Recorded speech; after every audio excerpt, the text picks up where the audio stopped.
2015 সালে জাতীয় দলের হয়ে দুর্দান্ত অভিষেকের পরই ভারতের ফ্র্যাঞ্চাইজি ক্রিকেট লিগ আইপিএলে ডাক পান মুস্তাফিজুর রহমান। 2016 সালে নিজের প্রথম মৌসুমেই emerging player of the season হয়ে সানরাইজার্স হায়দ্রাবাদকে চ্যাম্পিয়ন করেন তিনি। এরপর কয়েক দফায় দল বদলালেও ধীরে ধীরে সাকিবের মতো আইপিএলে বাংলাদেশের মুখ হয়ে ওঠেন এই বাঁহাতি পেসার। কিন্তু চলতি আসরের আগে হওয়া মেগা নিলামে কোনো দল পাননি মুস্তাফিজ। তবে ভারত পাকিস্তান রাজনৈতিক উত্তেজনায় অনেক বিদেশি ক্রিকেটার দেশে ফিরলে শেষ মুহূর্তে 3 ম্যাচের জন্য তাকে দলে টেনে নেয় দিল্লি ক্যাপিটালস। তাই তো সংযুক্ত আরব আমিরাতের বিপক্ষে প্রথম টি-20 ম্যাচ খেলেই ভারতের উদ্দেশ্যে বিমান ধরেন ফিস।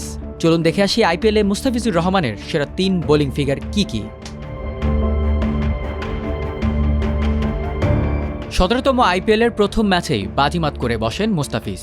চেন্নাইয়ের হয়ে চিপাক স্টেডিয়ামে সেদিন পাওয়ার প্লেতে বল করতে এসে নিজের প্রথম ওভারেই কাটার দিয়ে বেঙ্গালুরুর ফাফ ডু প্লেসির উইকেট নেন তিনি। সেই একই ওভারে শেষ বলে তুলে নেন রজত পাতিদারের উইকেটও। এরপর 12তম ওভারে এসে বিরাট কোহলিকে ফেরানোর পর একই ওভারে ক্যামেরুন গ্রিনকে বোল্ড করেন মুস্তাফিজ। শেষ 2 ওভারে কিছুটা রান দিলেও মাত্র 29 রানে 4 উইকেট তুলে নিয়ে ম্যান অব দ্য ম্যাচ হন ফিস। 2016-এর আইপিএলে মুম্বাইয়ের বিপক্ষে আগে ব্যাট করে 177 রান তোলে মুস্তাফিজের হায়দ্রাবাদ। তাড়া করতে নামা মুম্বাইয়ের টপ অর্ডার ধসিয়ে দেন আশিস নেহারা ও ভুবনেশ্বর কুমার। এরপর মুস্তাফিজুর বোলিংয়ে এসে প্রথমে হার্দিক পান্ডিয়াকে আউট করে মুম্বাইয়ের জন্য ম্যাচটা কঠিন করে তোলেন। পরে টিম সাউদি ও মিচেল ম্যাকলেনাহানকে ফিরিয়ে 85 রানের বিশাল ব্যবধানে হায়দ্রাবাদকে জয় এনে দেন এই বাঁহাতি পেসার। সেই ম্যাচে মাত্র 16 রান দিয়ে 3 উইকেট তুলে নিয়েছিলেন ফিস।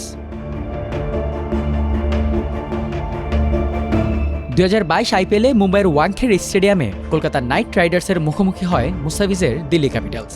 টস জিতে বল করতে নেমে কেকেআরের টপ অর্ডার গুড়িয়ে দেন দিল্লির কুলদীপ যাদব।